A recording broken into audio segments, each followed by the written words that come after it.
Ассаламу алейкум, добрый вечер, дорогие друзья. Это программа «Отражение» на телеканале «В войнах». И известный ученый, академик Академии наук Чеченской Республики Шахруди Гапуров, доктор исторических наук, заслуженный деятель науки Чеченской Республики, член Грозненского отделения Российского Пагузского комитета и заведующий кафедрой Чеченского государственного университета, с которым и поговорим про нашу науку, и российскую, и чеченскую.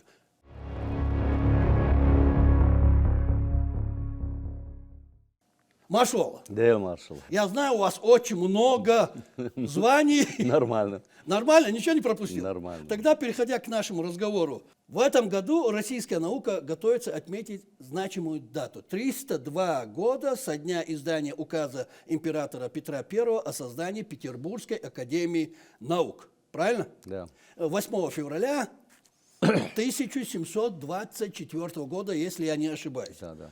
Как вы оцениваете значение такого продолжительного пути развития отечественной науки? В принципе, во всем мире прогресс человечества зависит от науки. Поэтому, естественно, науке уделяется огромное значение. Без науки, без научных открытий практически движение вперед человечества невозможно. Это прекрасно понимал российский царь, император Петр I. Это был великий реформатор, поставивший целью превратить Россию в великую державу, как тогда говорили, прорубить окно в Европу.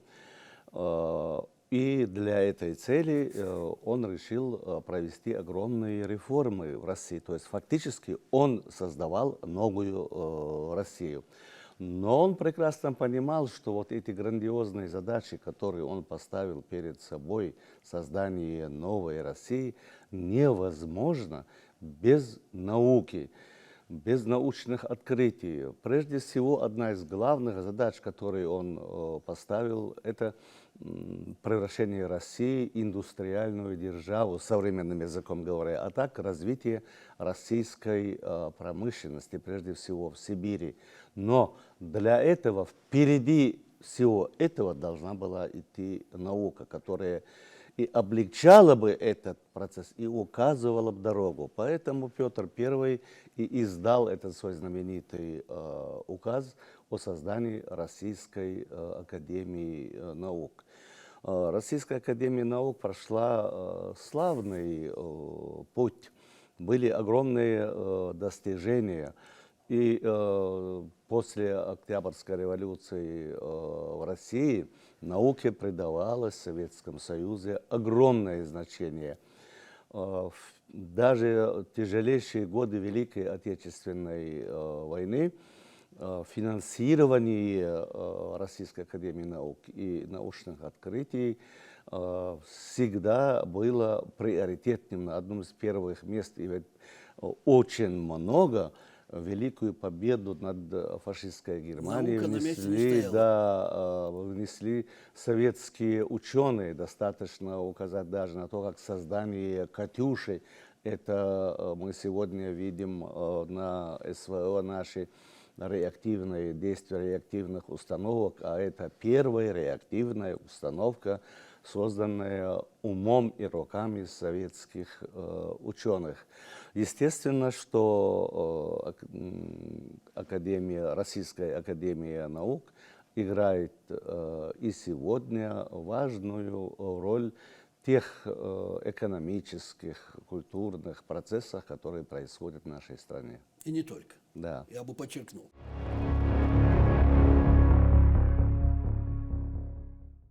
Если вернуться к региональной науке, Шахруди, Чеченская академия наук в текущем году, опять же, если я ошибаюсь, вы меня поправите, исполняется 33 года Чеченской академии наук. Да. Я опять это подчеркну. Что значит этот возраст для региональной науки? Если сравнить, так. Конечно, это мало по сравнению с Российской академией наук, но надо иметь в виду, что всего 4 региона России имеют свои национальные академии. Это 4? 4 из 80, сколько, 5-6. Это Татарстан, это Башкортостан, это Якутия, но это республики очень богатые, нефть, газ, алмазы, золото, и наша республика. Наша академия была создана по инициативе Гештольцена, профессора Хамзата Исмаиловича Ибрагимова в 1992 году. Все мы помним, это было очень сложно, 92 год, очень сложное время нашей республики, сложное и тяжелое, но тем не менее по инициативе этого человека ведущие ученые республики, собравшись в здании, тогда это микрорайоне зданий промавтоматики, Я помню. да, приняли решение о создании Чеченской академии наук. Но это больше было, скажем, на бумаге, потому что для действия, для функционирования любого учреждения, и особенно научного учреждения, нужно финансирование. Нужно, что Академия наук, главный показатель и для чего она существует. Это книги научные, это статьи, это научные конференции, но всего этого тогда, 90-е годы, наша Академия, конечно, не могла делать, поскольку, повторяю, она существовала больше на бумаге, никакого финансирования, увы, не было. Даже, собственно, своего здания тоже не было. И фактическое функционирование, существование как научного учреждения нашей Академии наук началось с 2000 года, с того момента, как к руководству республикой пришел Ахмад Хаджи Кадыров, дал азот облдельцам, дал декл воиз. Тогда вот он 12 июня 2000 года был назначен, и 7 человек нас было, наших ученых, мы собрались и пошли на прием Ахмад Хаджи Кадырову. Причем он даже 20 минут не заставил нас ждать, он нас сразу принял. Он с огромным уважением относился и к науке в целом, и к чеченским ученым. Мы изложили то, с чем мы пришли, что вот у нас есть Академия наук, но она только на бумаге, что мы просим издать соответствующий указ, начать финансирование этой Академии наук. Начали говорить о ее значении. Он говорит, я прекрасно знаю, что такое наука и как для республики важно ее существование. Он тут же вызвал своего помощника и дал указание, вот буквально завтра положить мне на стол указ о том, что начинает функционирование Чеченской академии наук, государственное научное учреждение, выделить ей необходимые финансы. Он спросил, а у вас здание свое есть? Конечно, у нас не было. И это вспомнил? Да, да, он во все вникал. Мы говорим, здания нет, но вот было выделено здание как раз буквально перед самой Первой Чеченской войной, но оно разбомблено, развалено. Он спрашивает приблизительно, сколько денег надо, чтобы восстановить это здание, сколько этажей. Мы говорим, ну, где-то 3 этажа. Все, где-то, наверное, говорим, 10 миллионов. Он помощнику выделить 10 миллионов на строительство здания Академии наук. И вы, наверное, видели в центре города, вот на современном бульваре Эсенбаева было построено очень красивое здание, в котором в 2007 году Академия наук и въехала. А до этого она была на старых промыслах в здании комплексного института Российской Академии наук. Что сегодня значит наука Чеченской Республики? Сегодня наука Чеченской Республики многое значит, потому что это известно во всем мире полноценно действующее научное учреждение, которое имеет связи научной, связи практически с ведущими научными учреждениями мира. Работы наших ученых издаются, статьи и прочее в Соединенных Штатах Америки, Швеции, Китае. Наших ученых приглашают на научные конференции по всему миру, так что это полноценно действующее, известное в мире научное учреждение. Это серьезная Да, организация. это, безусловно, серьезная организация, ежегодно проводящая по несколько научных конференций международных, издающая научные монографии и сотни статей.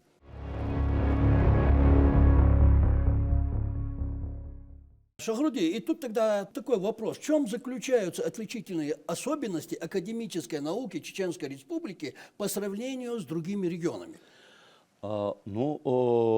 Во-первых, это огромный стимул. Ага. Во-вторых, это учреждение целенаправленно занимается наиболее актуальными научными проблемами.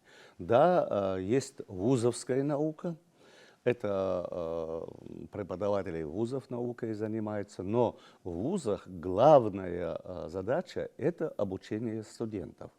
А в Академии наук это главная, единственная задача – занятие наукой и определение актуальных ведущих направлений науки. Кроме того, Академия наук нашей республики – это координационный центр научных исследований. В течение каждых 3 лет руководители наших вузов, мы сами, кстати, руководители вузов являются членами нашей академии, мы собираемся и определяем, какие главные направления науки на ближайшие годы. Вот это и есть главное. А какие главные направления? Главные направления и у нас, и в целом в российской науке, я бы прежде всего отметил, скажем, медицину. Почему? Потому что последние 10 лет в России замедлился прирост населения. Смертность опережает рождаемость. Значит, нужны новые методы лечения, особенно таких болезней, как онкология, сердечно-сосудистые заболевания, нужны новые лекарства.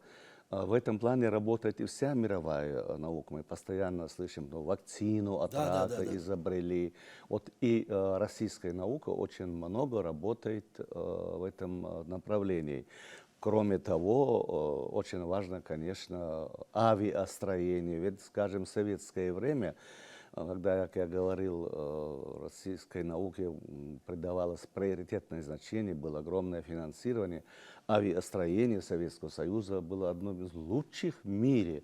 Наши самолеты, вспомните, Су-124, военные самолеты и прочее. А вот после развала Советского Союза оказалась нарушена вот эта единая цепочка авиастроения. Ведь авиаконструктивное бюро и авиазаводы были разбросаны по всему Советскому Союзу. В Ташкенте был авиазавод, в Кутаиси был авиазавод. Все эти цепочки разорваны. И у них они не работают. Естественно, России все это надо было сначала начинать. Поэтому у нас вот определенные проблемы с авиастроением. Если в Советском Союзе ежегодно вводило строй не десятки, а сотни самолетов гражданских, сегодня, к сожалению, с этим серьезные проблемы. Вот кажется, вопрос решается. Решается, вот так скажем, да, решается, но его надо ускоренно решать. Причем из-за санкций, вот в Советском Союзе самолеты, все было отечественное. Из-за санкций мы вынуждены сегодня импортозамещение, чтобы все это было отечественное. А это тоже, ведь, безусловно, наука. Геологоразведка. И, безусловно, важно и для нашей республики, и для России в целом добыча и переработка нефти и газа. Вот был у нас знаменитый наш земляк, академик Даугавпилсен, Саламбек Хаджиев, да, Саламбек Наимович Хаджиев. Он в Российской академии наук возглавлял Институт нефти и газа имени Топчиева. Там он целый ряд учеников подготовил. Вот это ведущие основные направления. А так, любое направление науки, оно важно и нужно.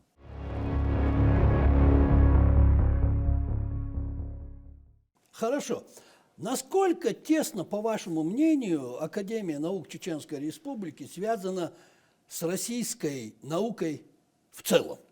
Вы знаете, наука вообще не может развиваться изолированно. Она должна быть тесно связана с другими научными учреждениями, в данном случае с российскими. Вот это введение этих санкций нанесло огромный ущерб не только, скажем, в других отраслях, но и в науке. Ученые должны следить за тем, как работают другие ученые мира. А у нас хотя бы ученые ведущих институтов Российской академии наук. Наша академия наук имеет договора о сотрудничестве со многими ведущими научными учреждениями России. У нас в нашей академии есть договор о сотрудничестве с руководством Российской академии наук, с президиумом Российской академии наук. Буквально 4 года назад, тогда президентом Российской академии наук был академик Сергеев. Вот как раз он приехал к нам в Чеченскую Республику, и по его приглашению я приехал в Москву. Мы подготовили новые договора с новой редакцией. Они торжественно были подписаны в присутствии Президиума Российской академии наук. И кроме того, у нашей академии есть договора с отраслевыми институтами Российской академии наук по химии, биологии, по физике. У нас есть договора о научном сотрудничестве с Белорусской академией наук, с Грузинской академией наук. В 2018 году мы ездили в Тбилиси, заключали эти договора и с Грузинской академией наук, и с Тбилисским университетом. Такой договор у нас есть с Азербайджанской академией наук. То есть наша академия наук имеет широкие международные связи в этом плане.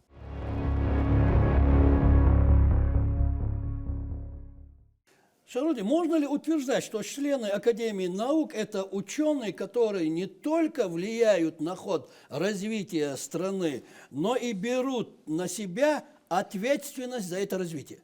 Да, безусловно. В принципе, подавляющая масса и российских ученых, и наших ученых, люди очень ответственные. Это ведь лучшие умы России.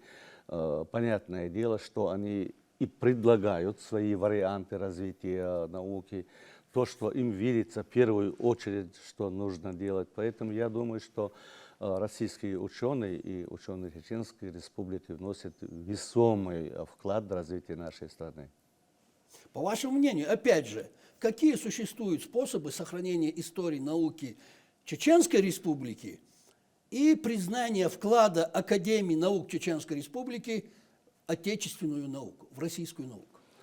Вы знаете, я думаю, что мы и развивали, собственно, тесные связи с российской наукой, и это будет и дальше расширяться. Мы предложили, например, если взять чисто гуманитарные направления, такой вариант исследований несколько лет назад, и оно было поддержано руководством Российской академии наук, опыт и проблемы создания российского многонационального государства. То есть как происходил процесс присоединения народов Кавказа к России, какой был опыт и какие при этом были проблемы. Ведь народы Северного Кавказа, скажем, народы Северного Кавказа XVI века сами стремились к союзу с Россией. И то, что часто в литературе, особенно зарубежно, сверкает завоевание Кавказа Россией, не было завоевания, это был процесс взаимного протяжения и России. Россия была заинтересована в Кавказе, геополитические интересы, и взаимное тяготение. Это почему было? Потому что и горские народы хотели быть в составе России. Как вы думаете, Шахруди, ваше мнение очень дорогого стоит? Насколько сегодня престиж российской науки упал в мире из-за этих всех событий, о которых мы знаем? Вы знаете, престиж и советской науки, и российской науки очень высок в мире. Да, мы сегодня вынуждены существовать в изоляции, тем не менее, по научным публикациям, статьям, которые выходят в научных журналах России и книгам, мир следит за тем, что делает российская наука. И престиж этой науки по-прежнему высок. Высок. Да. Российская наука позиции не сдает. Нет. Вот это самое главное. К сожалению, время нашего эфира заканчивается. С вами, как всегда, интересно. Что бы вы хотели пожелать российским ученым, в том числе молодым специалистам, в канун вашего профессионального праздника, Дня российской науки? Уважаемые коллеги, я прежде всего поздравляю вас с наступающим праздником, Днем нашей науки. В нашей республике есть действительно большие ученые, известные во всем мире. Это, скажем, прежде всего области физики, математики, области физики. Это Райком Дадашев, доктор физико-математических наук, академик нашей академии. Его монография была издана на английском языке в Оксфордском университете. Затем ее переиздавали в Китае, в Индии. У нас, да, это такие же физики, Керимов Ибрагим, Руслан Кутуев. Это очень известные математики, Султан Асхабов, Умар Хаджиев Салавди, Умаров Хасан. Они широко известны в мире, их приглашают на все конференции, но и в гуманитарных науках. У нас, скажем, профессора, историки, Яус Ахмадов, Жамбулат Умаров, ну и подрастающее поколение, да, Тамара Эльбуздукаева. Есть у нас известные ученые, с мнением которых считается мировая наука. Спасибо. Спасибо, что пришли, ответили на наши вопросы, высказали свое мнение. Удачи вам в вашей работе. Спасибо. Вы нужны, знаете это, и мы вами дорожим, наши ученые. С праздником вас. Спасибо.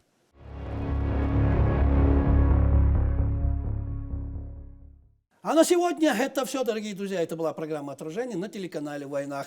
И академик Академии наук Чеченской Республики Шахруди Гапуров, доктор исторических наук, заслуженный деятель науки Чеченской Республики, член Грозненского отделения Российского Пагушского комитета, заведующий кафедрой Чеченского государственного университета. Вы сами все слышали, дорогие друзья. Академия Чеченской Республики есть, работает и будет работать. Я поздравляю всех с Днем российской науки. Всех вам благ, ученые. Не забывайте, не бывает плохого отражения у времен и народов. Плохое отражение бывает у людей.